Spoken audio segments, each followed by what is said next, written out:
Welcome to the My Inner Struggle podcast. I'm your host, Laura Ferry. Ever catch yourself in a cycle of self-pity, stuck, and feeling sorry for yourself? It's time to stop. Right here, right now. It's time to stop feeling sorry and start doing something about it. In this episode, we'll cover the trap of feeling sorry for ourselves and how it holds us back. And then the empowering shift that comes when we take responsibility for ourselves and our own bullshit. So, when you're ready, grab a cup of coffee and come get uncomfortable with me.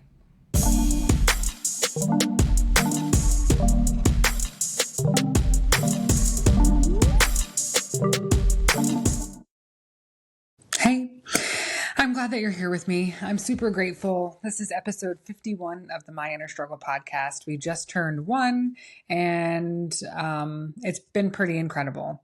And this week, I wanted to talk about these patterns that we have of playing that victim role, or always feeling like nothing's working out, or we're feeling sorry for ourselves. And everybody else around us seems to have it all or do it all or whatever. And I can attest, I've felt that way too. And I definitely have gotten stuck there more than once or 5 times in my life. And you probably have too. We all kind of have experienced that in time. It's how quickly we can take those steps to overcome those limiting beliefs and really feeling like the victim in that victim mindset. We really drive people away from us when we're feeling that way, even the ones that can help. And depending on your circle, sometimes you can kind of feed off of each other too in that victim mindset. And I've definitely encountered that as well. So we really want to break free from those crappy habits and instill some good ones. Get out of that mental trap, pull yourself up and get moving. So I'm really excited that this is the topic this week. It's something that I have encountered coaching clients now for several years. And then on my own in the last 2, that, you can only say so much and, before they have to start taking action. When someone is sitting down with you and everything is everybody else's problem and why, this is happening to me and that is happening to me. And you're kind of like at a loss where why are we talking about all the people around you? Why aren't we talking about you and the action that you can take to move forward? And that's what I love about the podcast, because it's all about taking action. Because until we take action, it's just talk. We're just talking about it. And it's great to talk about it and figure out a plan and a goal, but it's time to fucking step up and take action. Take responsibility for yourself. Last year, we did a podcast on the brain dump, and this is very similar. And this is what I would say you should start with: coming up with taking responsibility for your bullshit, because we all have it. And I kind of touch on this in my book, Is It an Open Bar?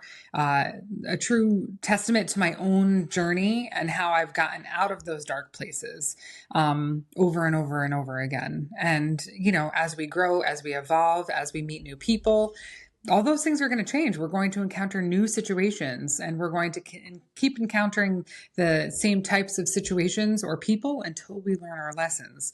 But that's a whole other podcast. We want empowerment over victimhood.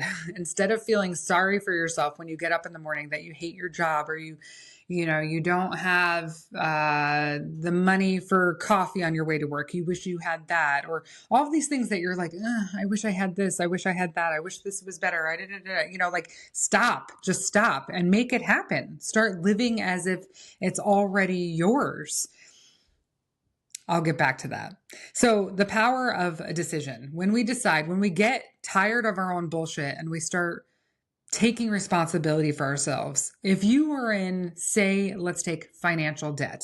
I have been in the darkest financial spot in my life that I ever have been in the last few years, taking a leap of faith, and I don't regret any of it. I am taking responsibility, and the road to recovery is a great one. You learn so many things, and the fact that you can tackle these things one at a time to recover and gain financial stability again is awesome. You can relate the same thing to your health or your house. Being in a bout of depression, your house might not look like the way you want it to. if you wake up and say, just thinking off the top of my head, because I was listening to a really good podcast this morning about, basically like living as if it's already yours. So one of my affirmations that I say to myself every day is I live in my dream house. And I love my house. I love my house. I don't really want to particularly leave my house, but I don't think I want to be here forever. So I am acting every day as if the space that I am in is my dream house. I am creating it how I want it. I'm decorating it the way that makes me feel inspired and smile in the morning, all of those things. So that is one way that you can start living as if it's already yours and appreciating what you have. Because we don't really get what we want by hating what we have. And that goes for anything. In the Self-Love Club, we talked about all February, we were talking about body confidence and loving our bodies exactly as they are. Whether or not we want to change something, about ourselves or whatever, that's fine. But we're going to love and accept what we look like now, because we don't get the body we want by hating it. We get it by loving it. The same you could attribute to a bully. If you have this kid in school, and now being a mom, I can look at it a little bit differently than what I experienced as a kid myself. But 9 times out of 10, that bully needs some love. So when you give that bully or that inner bully some love, you can then find a way to move forward. So again, last year I had kind of talked about, I think I was on the podcast with Julie at the time, and we talked about the brain dump. You can do the same process with yourself and all of the things that you really need to take responsibility on. Own it. Acknowledge whatever it is. If you have a list of bill collectors calling you, start writing them down and write down what you owe them and come up with a plan. It's hard. It's hard sometimes. Mel Robbins, the Let Them theory. She goes through that when she went through her bankruptcy and everything else. As she was moving forward, it was hard because the pile of bills was sitting on the counter, and you walk by it and it's like, ugh, every time. But until you start taking responsibility for those and then your own bullshit, nothing's going to change. It's going to stay exactly the same. So you want to think about each of the things that you might be struggling with and take an action step towards making it better. Another thing, whether you are trying to say get healthy, okay, and this has nothing to do with weight loss at all, but get healthy, be healthier, hydrating, exercising, all of those things. Again, own it, write it down. Put it on your calendar so that you can commit to something. In the Self-Love Club in the month of March, we are building healthy habits. We just started our challenge yesterday. It's called the 42 Love Challenge. So basically 42 days of 8 healthy habits, mind, body, and soul, that we have accountability to each other to keep ourselves on track. Everything from hydration to journaling to meditation to exercising to eating nutritious food. It's not about weight loss. It's about being our best selves. So when you take accountability for the bullshit that is going on inside of you and around you, you can start taking those steps to move forward. Taking accountability for yourself. You have to break the cycle. I know what it's like to lay in bed in the morning and not want to go to the job that I had. I know what it's like to lay in bed in the morning and wish things were different, that I wasn't in the financial space that I was in, that I wasn't in a relationship that I was in, that I wasn't depressed. If you're feeling depressed and you know what you need to do to feel better. You need to move your body. Maybe you need to call a therapist. Maybe you need to start journaling out your thoughts. Maybe you need to do some meditation. And honestly, if you're in the spot, I forget what I was listening to, but somebody gave this story that they're like, well, I can't really afford therapy. Okay, well, there's all sorts of support groups that are free, local support groups or virtual groups or whatever. You can do things to make yourself or to help make yourself feel better. You have to do it. You have to take action on it. We know if we wake up with aches and pains, that we should be stretching in the morning and moving our body so that we can feel better mentally and physically, because those are all interconnected. Stop making excuses. Stop making excuses. Stop making excuses. It's hard sometimes to get out of the way. I was on a walk with a friend today, and we were talking about kind of this and the group that the Self-Love Club, and we talked about how I'm on this health journey, and I've done Weight Watchers before. I've done all sorts of different diets, say, right? And when we think we know stuff, we tend not to listen to the new information, and we're missing stuff. So I kind of want to ask, when's the last time that you actually listened or looked through something through a different lens? If you're going back to the same thing, and I can remember, I'll say like Weight Watchers, I haven't done that in at least 10 years probably, but I had done it several times when I was younger. So every time I'd go back, I'd be like, yeah, I know what I need to do. Oh, there's a new point system. Okay, maybe I'll pay attention to this, but I know what's good. Well, if I had kind of taken the time to just listen to whatever the new maybe method was or things like that, maybe the outcome would have been different. Let go of what you think you already know and just look at things through a different lens and be ready to listen. Listen to all of the new information, because otherwise you're missing out. You don't have all the answers. I don't have all the answers. None of us have all the answers. That's why we listen to podcasts. That's why we read books. That's why we have conversations and we network and we meet people so that we can learn things from other people on what's worked for them.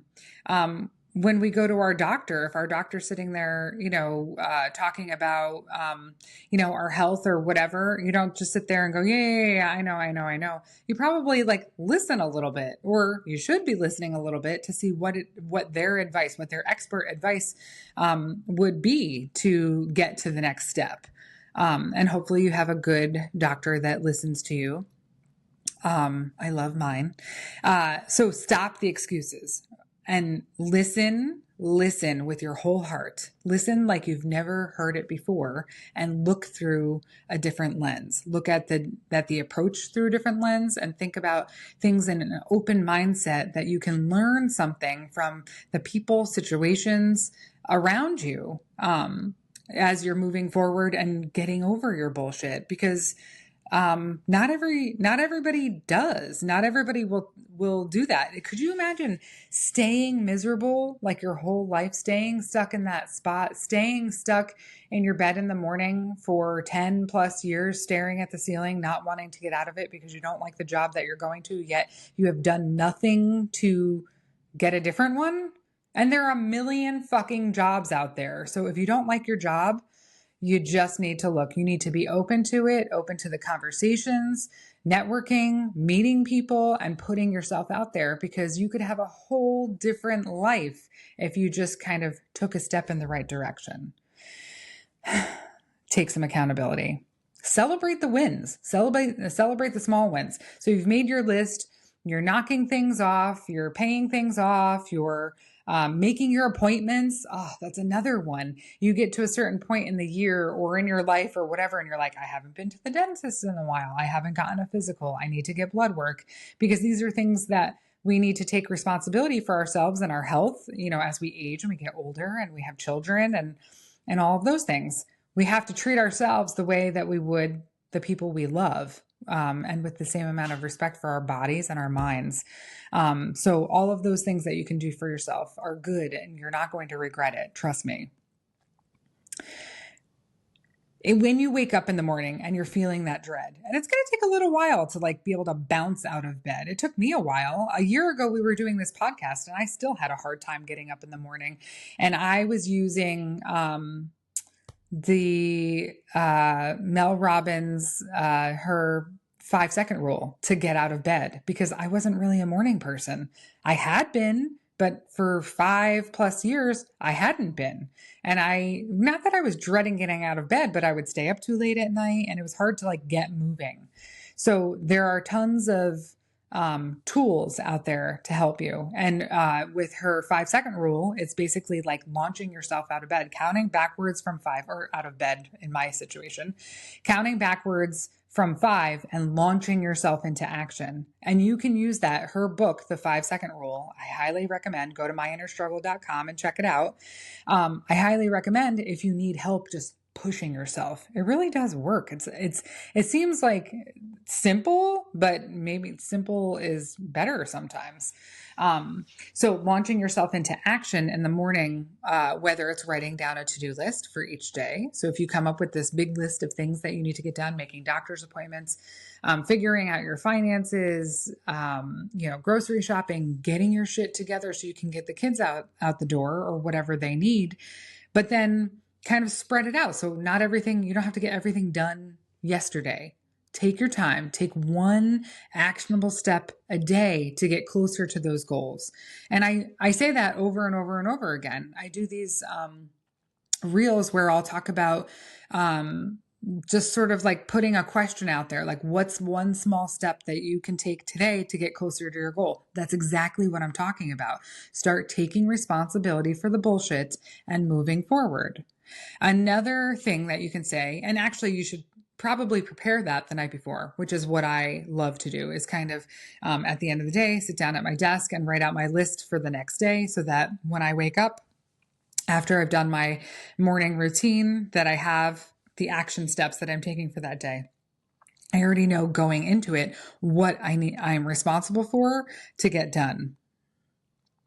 The way you talk to yourself is a big deal. So if you are putting yourself down constantly throughout the day about all of these things that you've been acquiring, the bullshit on your list, you're not going to get anywhere. You need to give yourself some positive affirmations once you've completed something, or as you're completing something, or be proud of yourself for taking that first step, because that's hard and you should acknowledge that as you're going through it, because we want to keep doing better. Would you say those things to someone else that you love? Like, as they're taking action steps, would you doubt them and go, that's all you did today? No, you're not going to do that. Talk to yourself as if you were talking to your best friend, without a doubt. Accountability partners are a huge help. With the Self-Love Club, that's what we are. It's an accountability group. And, I tell you, it's helped me tremendously. Just having these ladies to bounce ideas off of or to talk to. One of the things that we kicked off this week is hydrating. I swear I am like a human fucking raisin. I do not drink enough water. And I'm going to stop affirming that, because I'm going to start saying I am hydrated, because I don't know why I find it so hard to get it done. I'll be staring at my water bottle going, I really should take a sip. I really should take a sip. And we were talking about this all on our coaching call this week. And I've been doing really good at it today. And so I'm really excited about that. And I'm going to keep going, keep finding ways to kind of work that in and make sure that I get the hydration that I need. So that is one thing. So to keep also the momentum going is great with the accountability of a partner. So whether it's your best friend or somebody that you communicate through business or networking or anything like that pertaining to whatever it is, it's really helpful. I connected with a health coach recently, and he is building some great things. And we were kind of bouncing ideas off of each other to keep each other in check in business. And that helps too, as far as being accountable. And it really, really helps when you have a support system with you. Celebrate your wins. Celebrate your wins. If you had a great day, give yourself some sort of reward system. So if you reach the goal, so at the end of the 42 days for the 42 Love Challenge, maybe I'd go and buy myself a new outfit or something like that, or whatever, something to make me feel good, or go get a massage or something like that. Give yourself the acknowledgement for doing the hard work, because you're doing hard work, whatever it may be. And that pertains to you, whatever is appealing to you, whether it's a night at home by yourself, doing like a self-care routine while you watch a movie, that is a treat. If that's something that you don't normally get, celebrate all of the small wins and then celebrate the big ones too. Visualize what it is that you want. We don't know where we're going if we don't know what it looks like. And if you need help with that, I'd be happy to help you. I definitely am helping a larger audience than I ever have before. And I do participate with one-on-one coaching. So if you need some help with some direction, shoot me a message on social or go to myinnerstruggle.com and fill out the form. I'd be happy to help you. You need to have, I don't think that you need to have like a set goal in mind, but when you visualize what you want for life, it makes everything getting there a lot easier, and it helps. It gives you a purpose and it makes you feel fulfilled. And I'm not saying that you need to set the bar so high for yourself that, it feels impossible, but I am a firm believer in goals and having a purpose and setting a vision for yourself. No more excuses. Stop feeling sorry for yourself. It's not allowed anymore. Right here, right now, it stops now. No more, this one did that, this one did that. They don't care as much or whatever it is. And like I said, I've definitely been there. I've definitely hit that bottom. But I promise you, the climb back up is so, so worth it. So what are you going to do today to stop that feeling sorry cycle? What action step are you going to take? I want to know. Make sure you hit me up on social. I send out a newsletter twice a week, every Sunday to get your week started, every Wednesday to keep you going. Sign up at myinnerstruggle.com. Sign up for the weekly newsletter. And also check out my book, Is It an Open Bar? Available on myinnerstruggle.com and the blog while you're there. I'm so happy that you listened to this episode today. Please, if you like it as much as I do, share it with a friend, give it a like, and subscribe wherever you're listening or watching. I really, really would appreciate that. I want to know what your action step is going to be today. Tell me. I'm super pumped. I want to hear it. So that's all I'm going to have for today. I am thinking of you always and sending you love, and I will see you soon.